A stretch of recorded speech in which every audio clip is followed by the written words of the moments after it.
Now, for today's attraction, something I did not know. Someone who has a long period of more than a decade in space and aviation. And she came to me and asked about this, and I thought, man, I thought she was a professor of history.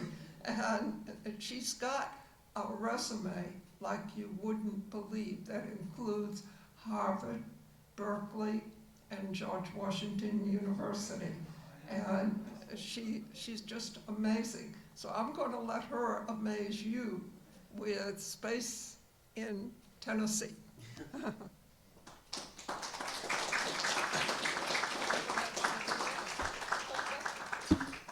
Well, thank you.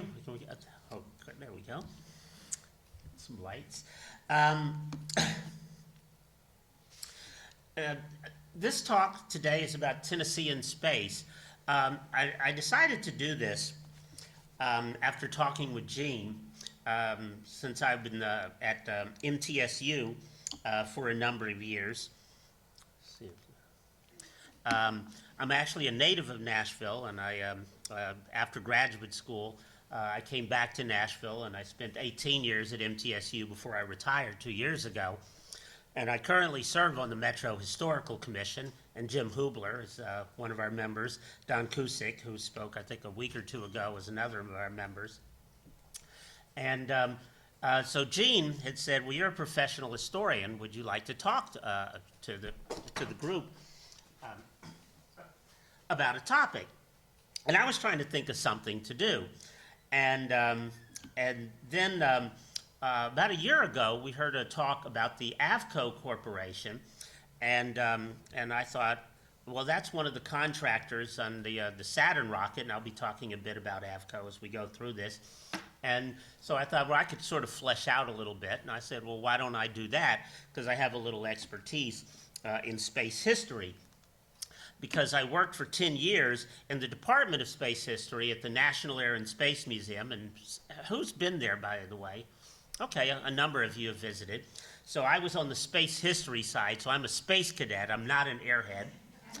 So I just wanted to make that clear. But I worked there for 10 years and did a number of projects. And as a Tennessee native, as I was going through various things that I did about the Human in Space program for the United States primarily, I would find references to Tennessee contributions, either from individuals or from companies. And so I would make a note of that and sort of put it in a file. And I thought maybe one day I'll do a Tennessee in Space presentation or a project of some sort. And I sort of forgot about it till I was talking with Gene. And I thought, well, now here's my chance to do Tennessee in Space. After all these years, I've never done anything, so this is the first time I've ever done this. And so you get to experience this. So I guess you all are space virgins. And by the way, I chose this particular week not because of Artemis, because when we scheduled this, I had no idea the Artemis mission was going to be taking place this past week. I actually chose this week because 2 days ago, Sunday, was the anniversary of the mission of Yuri Gagarin, the first human in space, April 12, 1961. So 65 years ago on Sunday. So I specifically chose this week to honor the 65th anniversary of the first person in space. So that's why we're here today. But when we think of space states, we tend not to think of Tennessee. We generally think of California, Florida, Texas, even Alabama. But Tennessee has its share of contributions.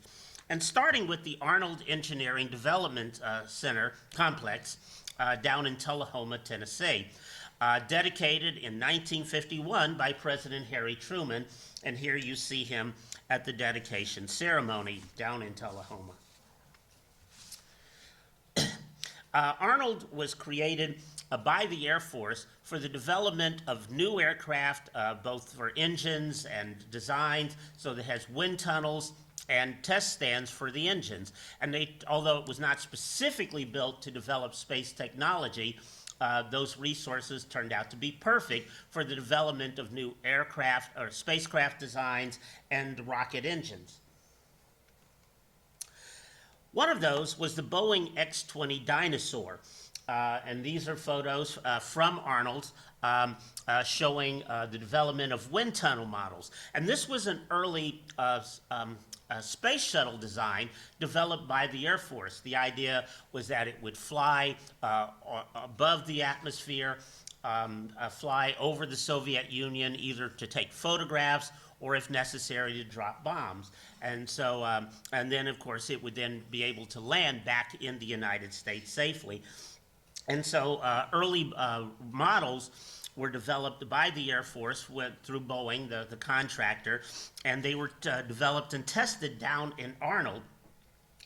Although eventually the X-20 never flew, when NASA announced the Gemini spacecraft, it had a lot of the capabilities that were intended for the X-20.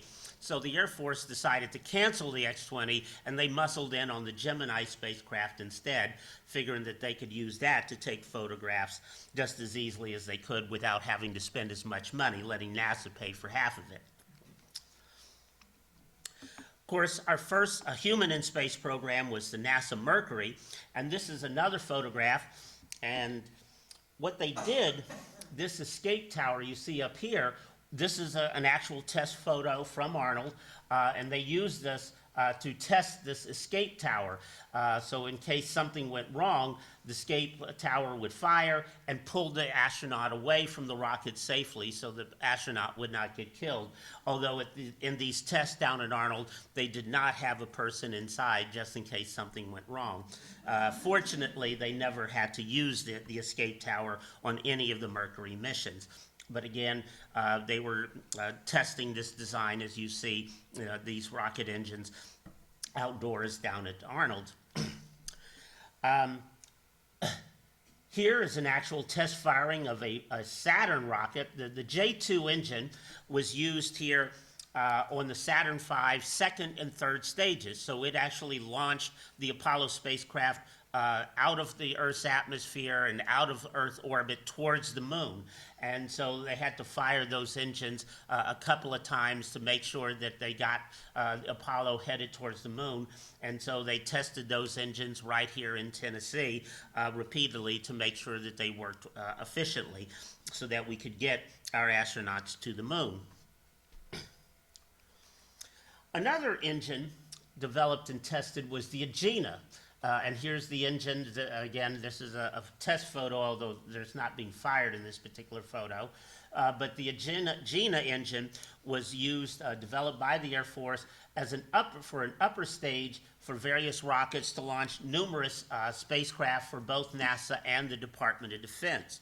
Among the NASA spacecraft you see listed there are Ranger and Lunar Orbiter, both of which preceded Apollo to the moon. Ranger was, in NASA parlance, a hard lander. In other words, they crashed the MF. They literally flew it directly into the surface, taking high-resolution photographs of potential landing sites, and then Lunar Orbiter, as the name suggests, actually orbited the moon. And again, those spacecraft were sent up to the moon, thanks to the Agena developed at Arnold. But of course, Arnold is an Air Force facility, and the Agena was specifically developed primarily for military missions. And I list three of our early reconnaissance satellites. Corona, which was the very first photo intelligence satellite used to take photographs of Soviet targets. Midas, which was an early warning, so that would actually send infrared messages to NORAD in the event of a missile launch somewhere around the world. And then Samos, which was our first signal intelligence satellite. And those are the ones that collect signals, electronic signals, in those days, radio, television, nowadays, cell phone. And of course, Corona in particular constantly had the orbit adjusted, so those Agena engines were constantly being fired, and again, were successfully tested at Arnold so that they could photograph the Soviet Union on repeated flyovers. As a side note, of course, these last three were very highly classified, although today we have a lot of information, a lot of material has been declassified since the 1960s. But in the 1960s, all of these programs were very, very highly classified, very top secret. So as a side note, President Lyndon Johnson visited Nashville in March of 1967 for the anniversary of Andrew Jackson's birthday. And here he is at the Tennessee Governor's Mansion with then Governor Buford Ellington and the two First Ladies. Governor Ellington hosted the President and First Lady having a reception that featured Tennessee cuisine. And one of the products that President Johnson enjoyed was a Tennessee product called Jack Daniels. And in his remarks to the audience, which was mostly teachers, he made a comment about those reconnaissance satellites. He said, "We now know what the Soviets have. So we've saved billions of dollars building programs we don't need. They're not building programs we don't need." Well, as the teachers were leaving the governor's mansion, reporters outside said, "What did the president say to you?" So they repeated the president's remarks. Of course, the president was talking about top secret national security programs to an audience of people who did not have national security clearances. So his remarks ended up in newspapers all around the country. President is giving away national security information. Does point out, of course, that the president can probably get away with saying things that the rest of us would probably get prosecuted for. Although I'm sure many of us have probably had some experience with Uncle Jack and probably wish we could take back something we've said or done at least once or twice in our lives. But that was right here in Nashville. By the way, we're not sure if he said off the record, which he would have said normally, but again, Jack Daniels does have a way of making us sort of forget things that we probably should have said. And even if he did say it to the teachers, they may not have understood the significance of the phrase off the record, because like I said, they went outside and repeated his remarks anyway.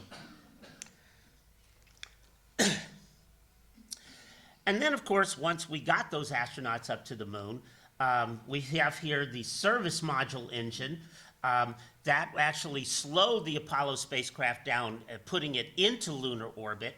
And then, of course, part of President Kennedy's mission to NASA was not just to put people on the moon, but return them safely to the Earth. So not only did that engine then have to fire to send them back to Earth, but of course, once the astronauts were on the surface, they had to fire an engine, and the lunar module ascent engine. Both of these engines were successfully tested again at Arnold to make sure they worked. And here you see this is the very last Apollo mission, Apollo 17.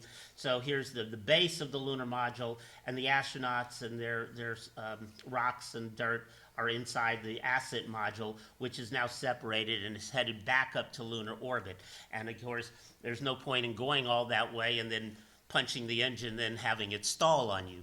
And so, again, both of these engines were critical in getting those astronauts back to Earth from the moon. And again, both of these engines were successfully tested down at Arnold. So again, it was important, again, to the president that we don't just land on the moon, but that we bring those people back to Earth.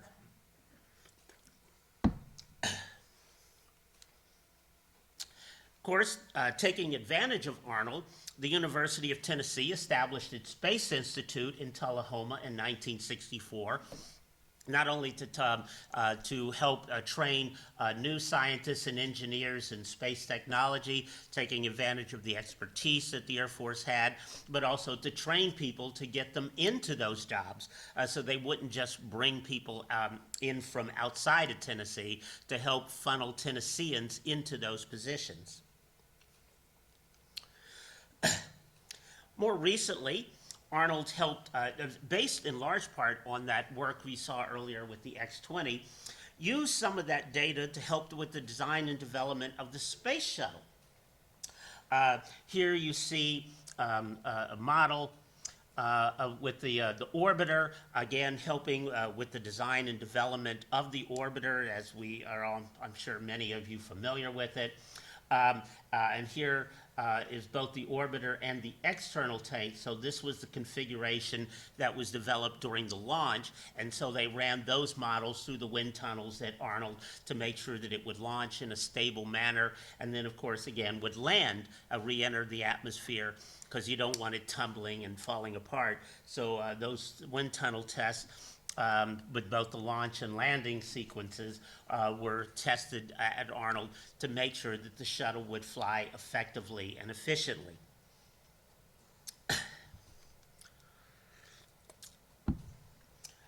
They also helped develop the cupola for the current International Space Station. And this was a test of the cupola at Arnold.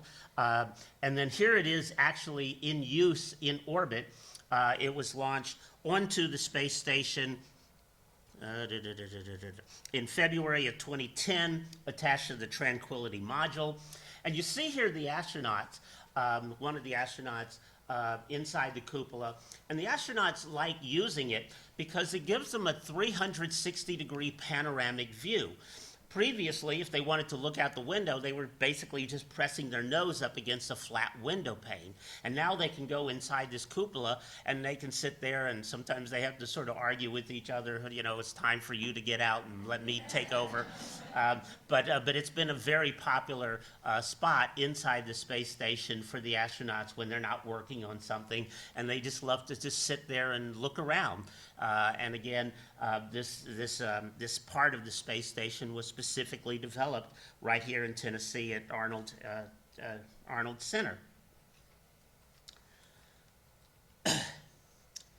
And we're not just going to Earth orbit and to the moon, but Tennessee is also on the surface of Mars. This is the Curiosity rover that was tested, again, helped developed and tested at Arnold.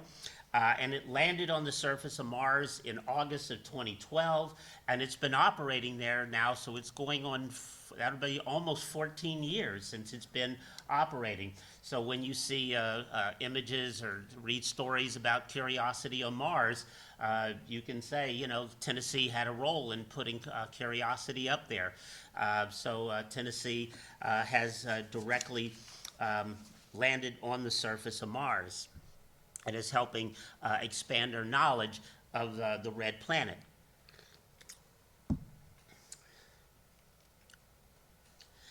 Now, of course, I had mentioned in my introduction the Avco Corporation. I just saw a photo recently that they're tearing down some of the facilities. I don't know how much of that's being torn, but it's been there over by the airport for decades and decades. And NASA learned a great deal from the Department of Defense in spreading contracts around. DOD is very good at putting contracts into all 50 states and in as many congressional districts as possible. And they do this to make sure that when budgets get tight, no congressman wants to go back home and tell someone, I voted to cancel your job. And so DOD is brilliant at doing that, and NASA learned and has spread a lot of these contracts around to many companies throughout the country, and Tennessee, and Avco being one of them, is one of those beneficiaries of those contracts. In this case, the Saturn V instrument unit, which is up here at this part at the top, and some of the electronics inside the instrument unit were actually built right here in Nashville at Avco.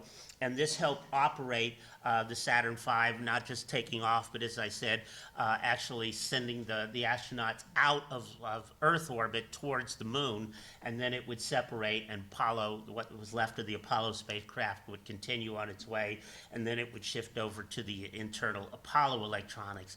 But the instrument unit for the Saturn V, again, was built right here in Nashville at Avco. And they also built the wings for the space shuttle. Of course, Avco previously built aircraft primarily as for the Lend-Lease program in World War II, but they continued that work in actually building the actual wings, and then they were shipped out to California for to place on the overall orbiter. And so I couldn't find a good photo of the wings under construction here, but I'm sure many of you have seen numerous photos of the space shuttle, and you obviously know what a wing is.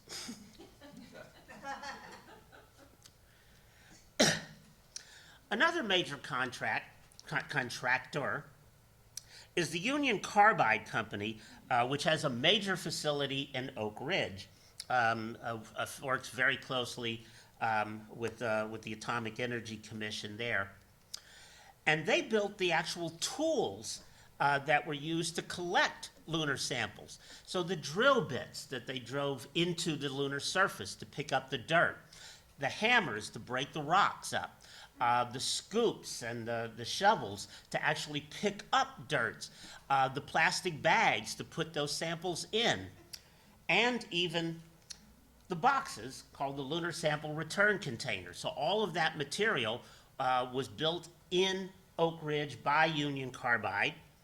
And over the course of 6 Apollo missions, they brought back 381 kilograms, or 687 pounds, of lunar material.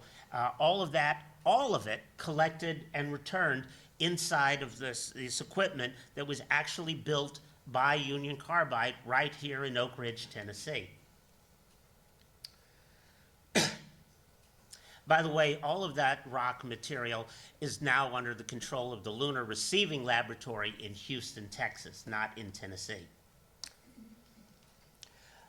A few other Tennessee companies I couldn't find any good photos, include the Fred W. Wright Company here in Nashville, which built some of the equipment that was included as part of the Saturn V first stage, and the Brown Engineering Company in Lewisburg, and again, spreading things around to congressional districts, especially if the congressman in that particular district happens to chair one of the leading budget committees. NASA, like I said, learned a great deal from DOD, and so Lewisburg got a couple of contracts to help build equipment for both the first and second stages of the Saturn V. So not just Nashville.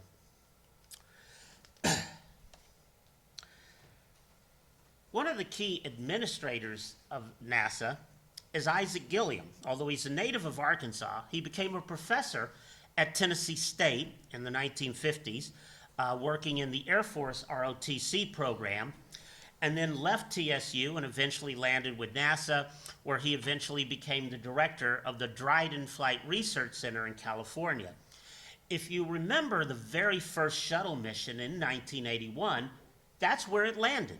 And so Gilliam, a former TSU professor, was the director of the place where the shuttle actually landed on its very first mission in 1981. A friend of mine I grew up with here in Nashville was actually living in the Air Force, and I was in California, Northern California, and he invited me down, said, hey, why don't you come down to watch the shuttle launch? But I think I had a term paper due that week, so I had to stay up in Berkeley, and I missed the landing. I just watched it on TV, but I wish I could have gone. That would have been fun to do. I've been to one shuttle launch, but I did not go to that first landing. A couple other NASA officials, key officials with Tennessee ties was Melvin Day. I could not find a good photo of him, but he worked in Oak Ridge and then worked at UT Knoxville before moving to Washington to become the director of the Office of Science and Technical Information at NASA headquarters. And then Warren Keller, a native of Knoxville, graduate of UT Knoxville, was the first, well, they use the term program manager, but he was the first director of the Space Telescope program, and helped with the early design and development of the Hubble Space Telescope, which is still in operation, returning some remarkable astronomical data to this day. And so Keller was, again, the very first director of that. He then moved to the Wallops Island launch facility. And Wallops Island is a small facility on the coast of Virginia that launches mostly small scientific satellites. So it doesn't get a lot of attention the way the Kennedy Space Center or even the military Vandenberg facility out in California gets. But nonetheless, a Tennessean was the director of Wallops for, as you can see, several years. Then he moved back to Middle Tennessee and was living here in Brentwood when he died in 2015.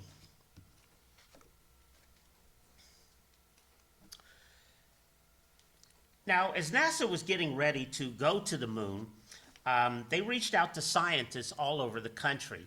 As they were preparing for these Apollo missions, they said, well, if we're going to spend billions of dollars and go all that distance, maybe there's something these science people would like to learn about the moon. So why don't we reach out to them? And they again reached out to scientists all over. And I included one scientist from right here in Nashville, Dr. Wesley Elliott of Fisk University, a specialist in organic chemistry at Fisk. And he was a consultant with NASA on this lunar science programs, commuting back and forth to Huntsville to meet with NASA officials. And the reason I specifically chose him as a representative is because he also happens to be my father. So Dad, and I have no idea how to describe anything that he did. He told me, and went way over my head. But he said, yeah, I was going down to Huntsville, and they said, what would you like to learn about the moon? And I told them, and so again, he was just one of the many scientists all over the country they reached out to. But I have no idea how to describe his work in organic. And if anybody studied organic chemistry, you probably are just as clueless as I am. I had a lot of friends who was like, why the hell do they always have to make it so hard? Actually, a friend of mine came over to my house once, and Dad had a stack of papers on the sofa that he'd been grading, and this friend of mine picked up the paper and said, you told me your dad was hard. This person got an 84 on the test. And I went, on a 200-point test? And he just dropped it. I'm like, oh. Started wiping his hands like, oh. NASA also developed an interesting science program called the Shuttle Student Involvement Project. And this was reaching out to high school and college and graduate students to develop their own science projects, and said, if you could put something on the space shuttle, what would it be? And this particular box was one developed by a Tennessean. His name was Dan Puskevich out of Waverly, and he was a student at Tennessee Tech. And his box contained 3,300 honeybees. And he was particularly interested in seeing how honeybees adapted to life in zero G. After all, flying is the negation of gravity. And he wanted to see how well they flew, and also how they constructed a honeycomb in zero G compared to a honeycomb here on Earth. The astronauts, as you see here, it was flown in April of 1984 on board the shuttle Challenger. And the astronauts loved picking it up and looking at the bees and spending some time looking at the bees. It did have air holes so they could breathe, although not big enough so the bees could get out and fly around and disturb the astronauts. But they were absolutely fascinated by the bees, and you see here this one astronaut looking at it. When it was returned to Puskevich, he noticed the honeycomb looked identical to the honeycomb that otherwise would have been constructed right here on Earth. And the astronauts said that the bees, it took them a couple of days to adjust to zero G, but then they were just flying around inside once they figured out how to fly in zero G, they just enjoyed themselves flying around, buzzing around inside the box as they would have otherwise if they had been here on Earth. I learned one other thing about honeybees I didn't know before this mission. And I don't know if anybody here a beekeeper? Nobody? Well, it turns out bees do not relieve themselves inside their hive. They go out somewhere and take care of that business. But they were inside this box for 2 weeks before it was returned to Puskevich in Cookeville. When he finally did get it back and he opened it up, the first thing that happened, all the bees flew off to take care of business because they'd been in there with their legs crossed for almost 2 weeks. But they all eventually came back with a big relief smile on their face.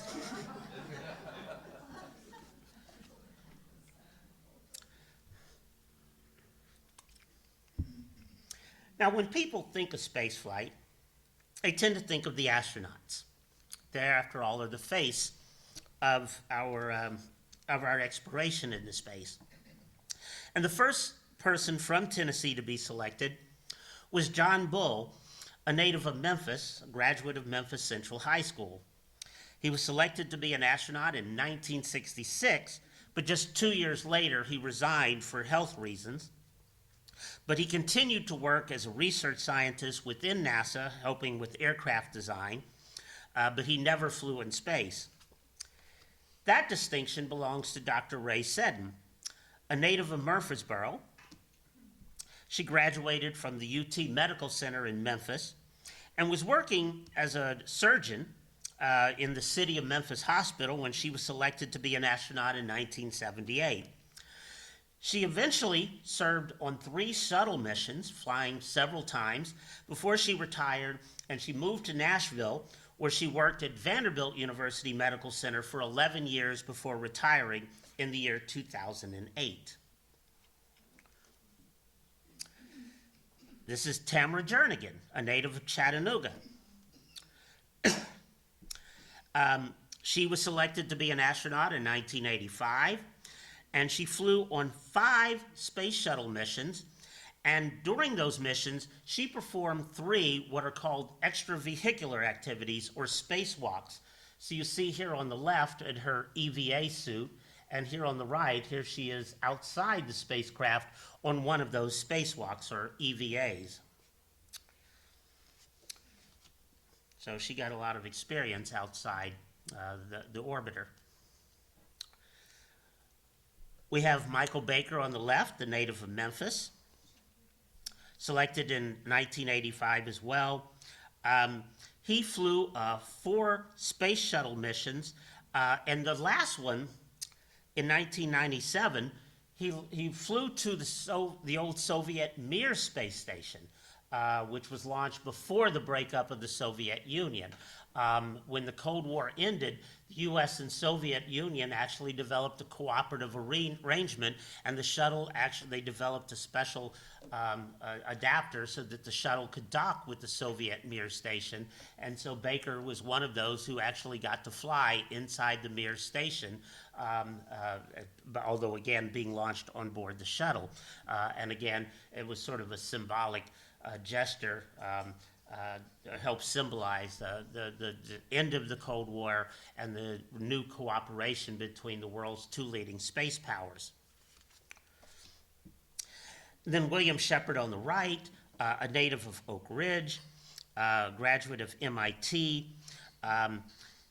flew on 3 space shuttle missions, and then was launched on Soyuz especially when the shuttle was retired.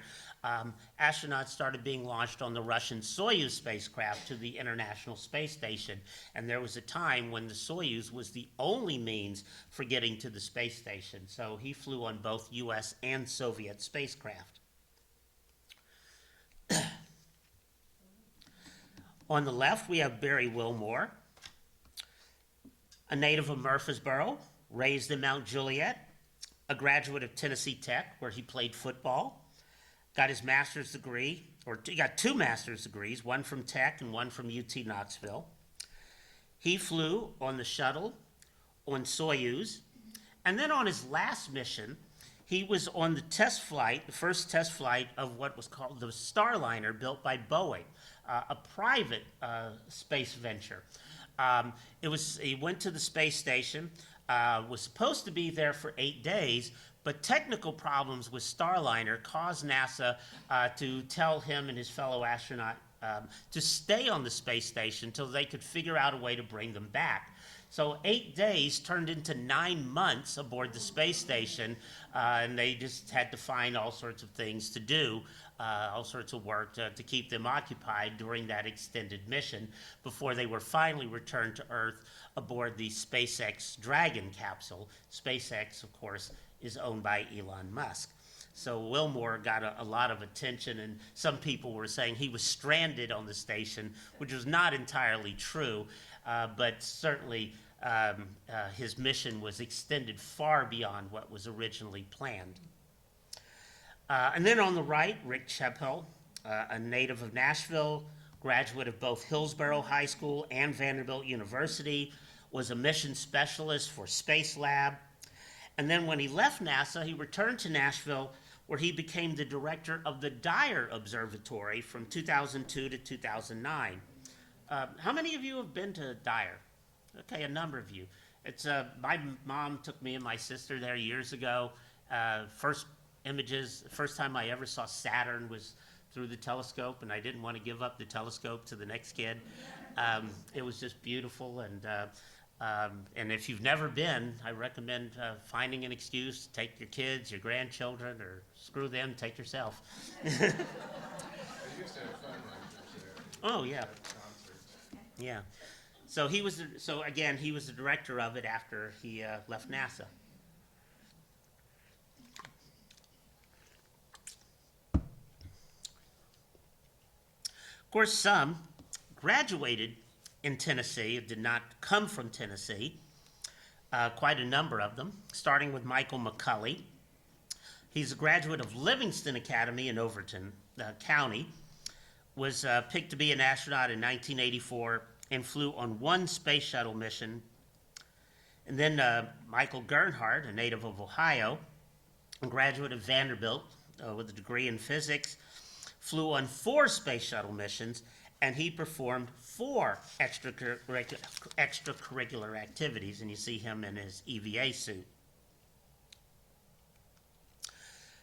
There are a couple of current Vanderbilt professors who've flown in space, and ironically, both of them are immigrants.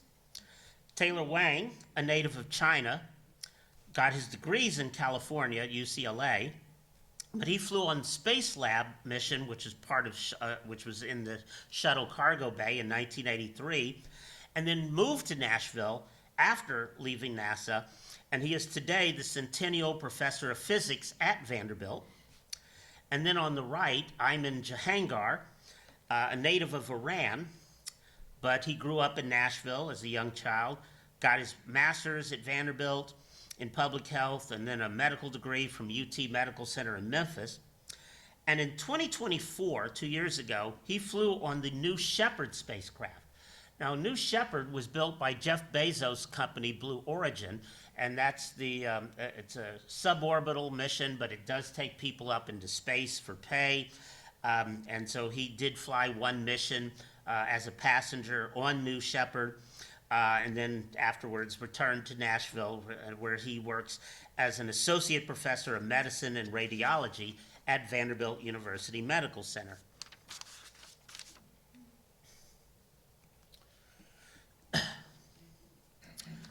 Then we have quite a number of graduates from UT Knoxville, mostly with master's degree. I think all the rest with master's degrees.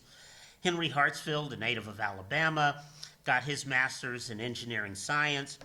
He was chosen to be an astronaut by the Air Force for their manned orbiting lab, which was originally an Air Force military space station, but it was canceled in 1969 by President Nixon, so he was transferred to NASA, where he flew on 3 space shuttle missions. Then on the right, Joe Edwards, a native of Virginia, got his master's in aviation systems at UT Knoxville, and he flew on 1 space shuttle mission. Dominic Gorey, on the left, of Louisiana, again, a master's degree at UT Knoxville, flew on 2 shuttle missions and 1 Soyuz mission to the International Space Station. Jeffrey Ashby on the right, a native of Dallas, also a master's degree at UT Knoxville, flew on 3 space shuttle missions. We have the Kelly twins. Now, Mark Kelly on the left is not from Tennessee, but he is a current U.S. Senator from Arizona, so he's in the news quite a lot these days. And there's been some rumors that he may be running for president. But his twin brother, Scott, is a graduate of UT Knoxville. They're actually both from New Jersey originally. But Scott on the right is a graduate of UT, and he flew on 2 shuttle missions and 1 Soyuz mission to the International Space Station. So next time you see the Kelly twins, you'll know that if you can tell them apart, one of them does have a Tennessee connection.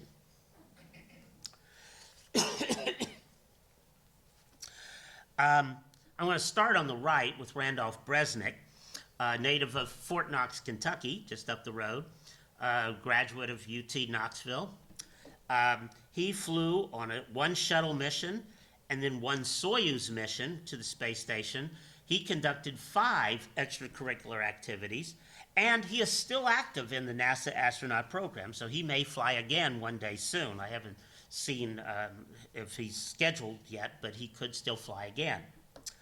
On the left, William Oferline, again a master's degree at UT Knoxville, and he was on board the space station, having launched on shuttle, at the end of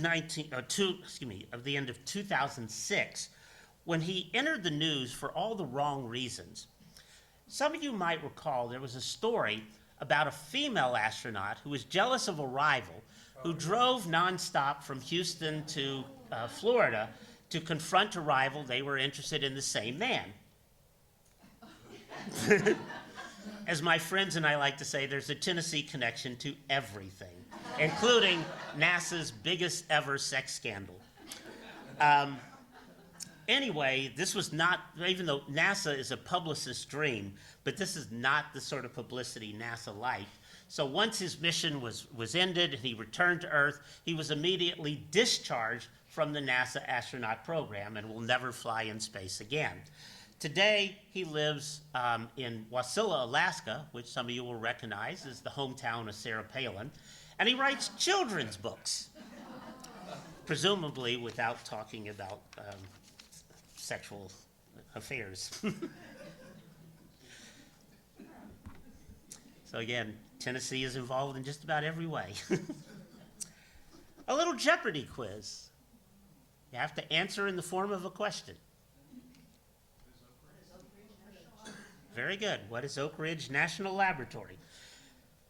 We had started, of course, with Arnold, and so I'm going to finish up with another facility. Oak Ridge National Laboratory developed the nuclear power generators on both the Voyager 1 and Voyager 2 spacecraft. Of course, Voyager 1 is actually the furthest of any spacecraft ever launched. Although Voyager 2 is out there quite a distance. They both have passed the orbits of Neptune and Pluto and are leaving the solar system. But at that distance, the sun is nothing more than a tiny pinprick. So solar power is impractical at those distances. So these spacecraft do carry nuclear power generators to continue operating. Those generators were built at Oak Ridge. So our deep space missions are possible because of the work being done at the Oak Ridge National Laboratory. By the way, Voyager 1, this November, will reach 1 light day from Earth, which means it will take 24 hours for a signal to go between Earth and the spacecraft. For it to reach 1 light year, that would be about 17,000 years. But 1 light day, that still puts it the furthest of any spacecraft ever launched from Earth. Now, many of you probably saw this speech in March of 1983 by President Ronald Reagan, announcing a program called the Strategic Defense Initiative. It was immediately dubbed Star Wars by critics and by the press. But this, of course, was at the height of the Cold War. Well, SDI is still in operation, but it is very highly classified, so I don't have any details other than to say that work is being done on the SDI program through Union Carbide and Oak Ridge. So again, unfortunately, I don't know the details. I would love to be able to share more information about SDI and the Tennessee connection to it, but other than to say the work is being done in Tennessee at Oak Ridge, I wish I could say more, but unfortunately that's all I know. But people sort of focused on the president's speech and then sort of overlooked the fact that SDI hasn't gone anywhere. It's even through all these many presidents over the last 40 years, SDI is still an active program today. Now, earlier, I showed you the Curiosity rover at Mars, which was developed at Arnold. But one of the problems we've discovered with our early Mars rovers is that Mars is very dry and dusty and windy. And so dust storms are a huge problem. And the dust storms can block out the sun. They can also cover those solar panels with dust and reduce their efficiency. So Perseverance, which was landed in February of 2021, so it's now up there, I guess it's 5 years. It has a nuclear power generator as well, again, developed at Oak Ridge. So it's able to operate even through those dust storms. And so both Curiosity and Perseverance have direct Tennessee ties. Curiosity through Arnold and Perseverance through Oak Ridge.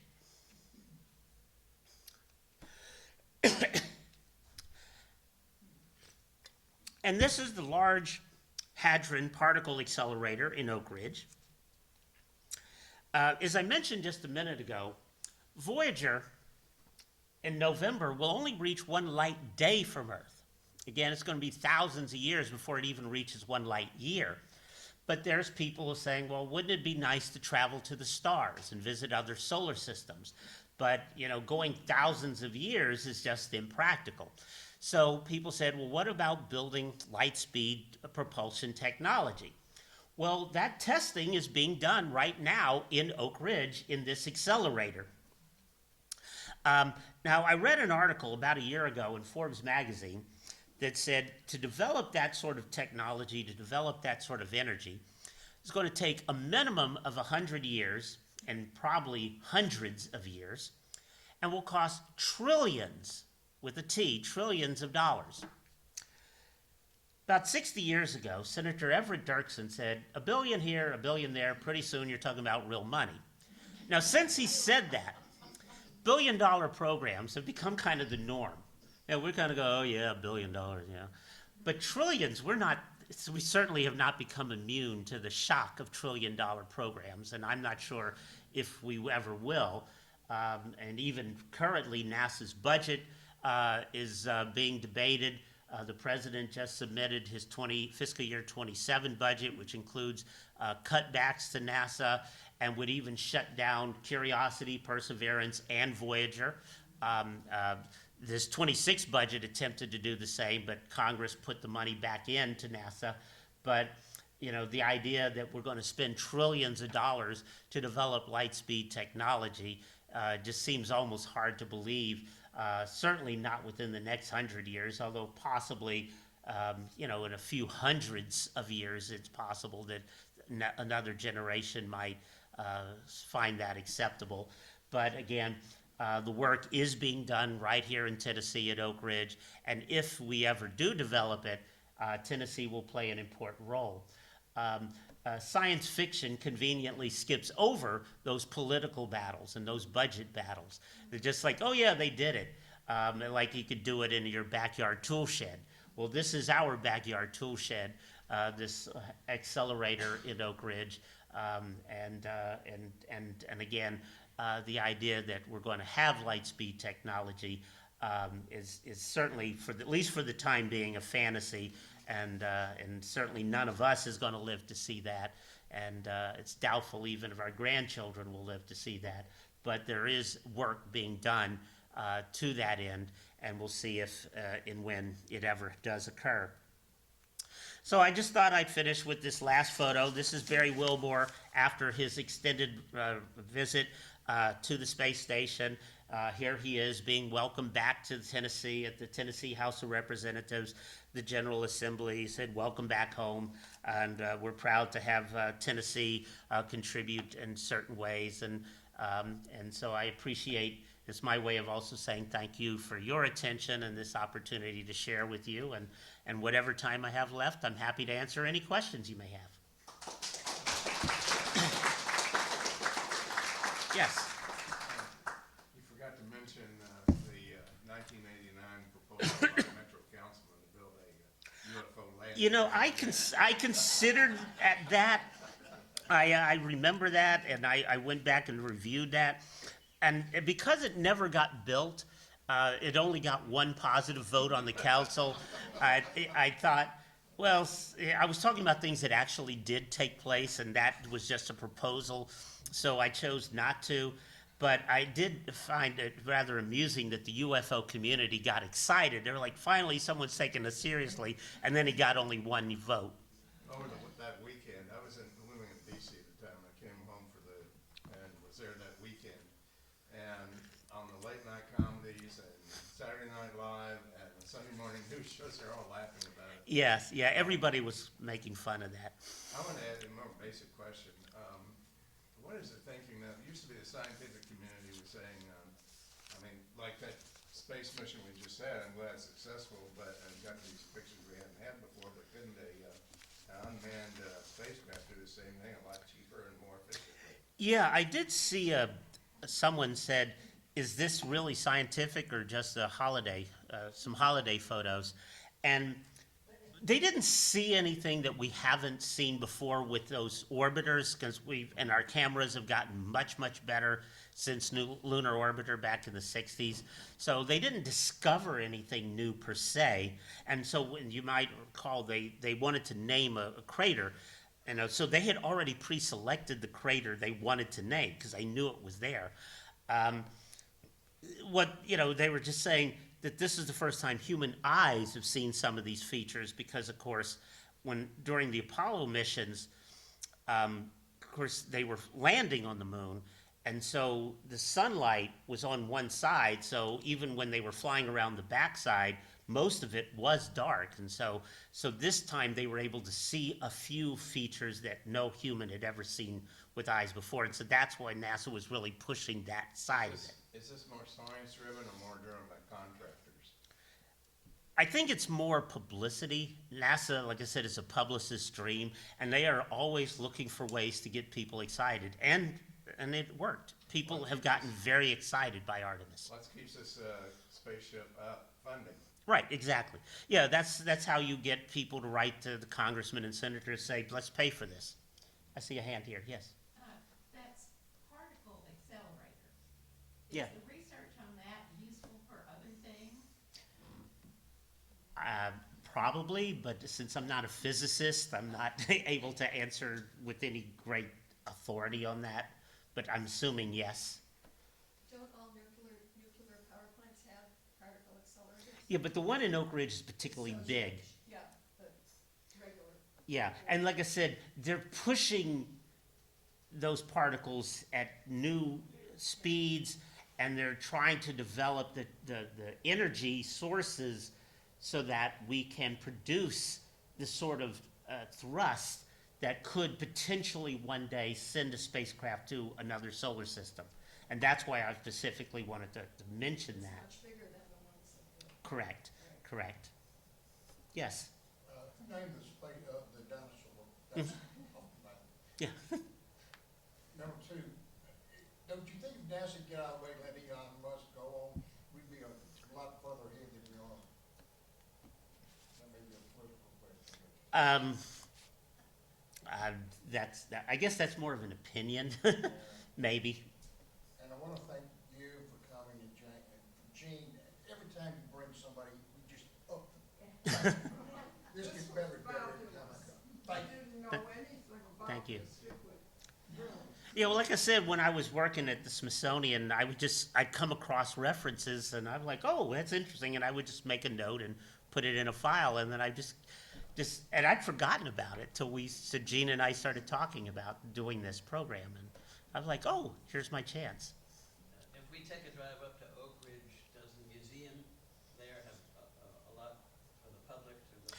You know, it's funny. I'm going to Oak Ridge on Friday, but I haven't been there in years, so I don't know what's in the museum right now. So I can't answer that part of the question.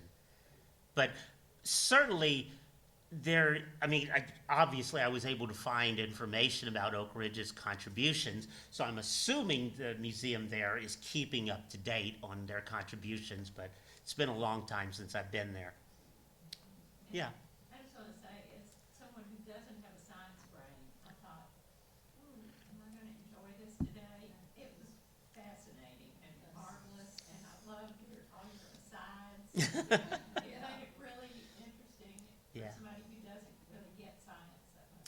Yeah, well, I mean, I had a science exposure since my dad was a chemist, but I didn't, I got in trouble when I said, well, I don't want to be a chemist. I like history, and my mom just went roaring with laughter down the hallway and just kind of left me standing there awkwardly in front of my dad when I said that. But I love astronomy, though. Like I said, my dad actually bought me and my sister a telescope, and during the Apollo missions, I would stare up at the moon, seeing if I could see a glint of metal from the spacecraft. And then, like I said, when we went to the Dyer Observatory and I saw Saturn for that first time, and I was just blown away. And so I still love astronomy, and space exploration excites me. And thanks to social media, it's easy to get access to that. And I watched on NASA YouTube the launch and landings of Artemis last week, and it's just absolutely fascinating. That's great, thank you. Yeah.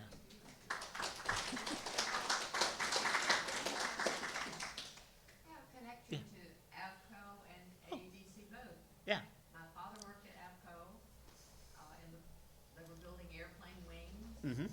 War effort during World War II, and he couldn't pass his physical to be drafted, so he had to do something war-related.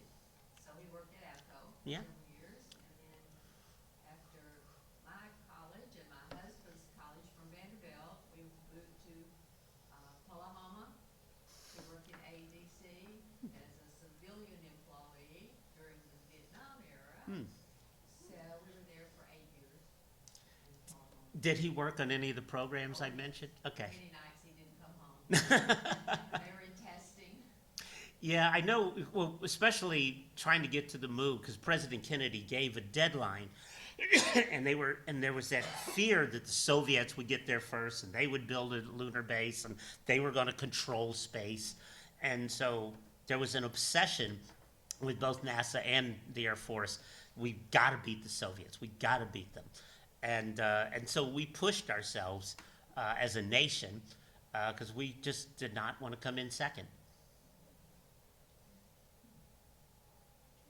You still have the moon rocks in the State Museum. They used to be there back in 1970. I didn't see them last time I was there. Yeah, I know they obviously, they did, obviously, they moved to the new location, so I don't know, I haven't been there in a couple of years. I need to go again. Thank you. Hey.